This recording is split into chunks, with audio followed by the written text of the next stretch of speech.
Welcome to Kenton's videos. Enjoy the video. You start by confirming the exact Apple ID tied to your Apple Music. Once that's done, make sure Sync Library, iCloud Music Library, is enabled on your device. This reconnects your library metadata and playlists. Next, back up the device to iCloud or Finder before you continue. That prevents accidental loss. You do these steps now because they preserve match data and purchases.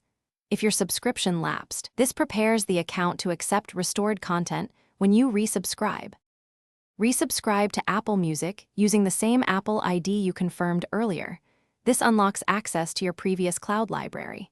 Then open the Music app and allow Sync Library to resync. This triggers a reindex that can take minutes to hours depending on size. While waiting, go to Purchased in the account settings and inspect playlists for restored collections. If you used iTunes Match or Match Tracks, those matches will repopulate first. Local uploads will reappear as they sync back to iCloud. To finalize, force close the Music app and relaunch it to prompt a fresh sync. This often resolves phantom missing tracks.